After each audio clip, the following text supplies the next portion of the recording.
السلام علیکم ورحمۃ اللہ تعالی وبرکاتہ۔ ایک شخص نے یہ پوچھا ہے کہ اگر کسی کے ہاتھ سے غلطی سے قرآن مقدس زمین پر یا کسی جگہ پر گر جائے تو اس کا کفارہ کیسے ادا کرنا چاہیے؟ بہت اچھا سوال ہے۔ انشاءاللہ آج کے اس ویڈیو میں اس پورے مسئلے کی وضاحت کریں گے اور قرآن و حدیث کی روشنی میں دلیل کے ساتھ اس کے بارے میں بتائیں گے۔ تو دیکھیے، اس مسئلے کے متعلق بہت ساری باتیں ہمارے معاشرے میں مشہور ہے۔ سب سے پہلی بات تو آپ یہ جان لیجئے کہ ہر مسلمان قرآن مجید کا ادب و احترام کرتا ہے۔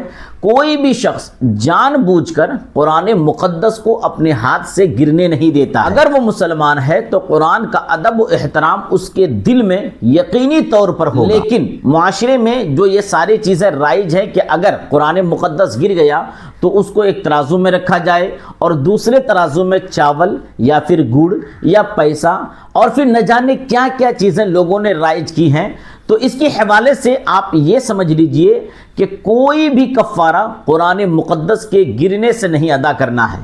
جو عوام میں یہ سب باتیں ہیں وہ بالکل غلط مشہور باتیں ہیں۔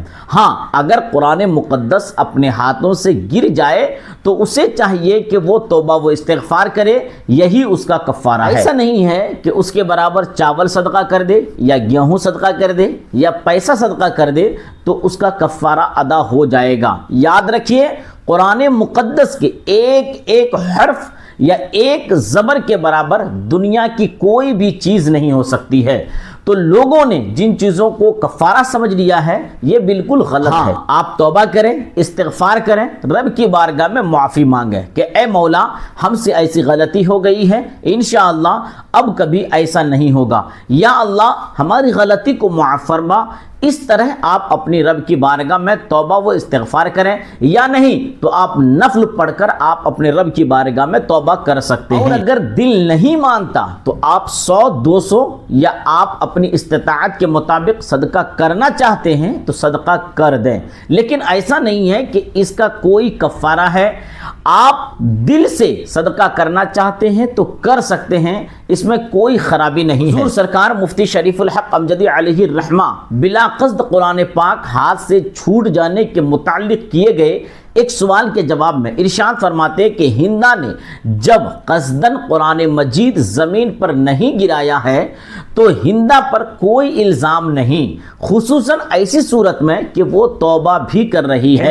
فتاوی شارح بخاری جلد 1 صفحہ نمبر 649۔ خلاصہ کلام یہی ہے کہ اس کا کوئی کفارہ نہیں ہے۔ ہاں، توبہ و استغفار کر کے پھر آئندہ ایسی غلطی نہ کرنے کی عہد کریں، اور اگر اطمینان دل کے لیے صدقہ کچھ کرنا چاہتے ہیں تو آپ صدقہ کر سکتے ہیں، لیکن اس کو کفارہ سمجھنا یہ بالکل غلط فہمی ہے۔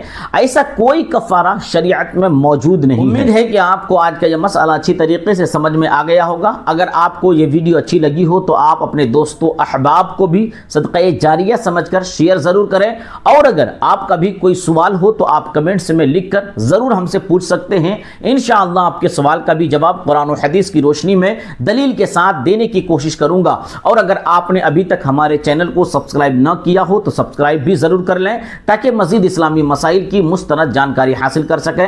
السلام علیکم ورحمۃ اللہ تعالی وبرکاتہ۔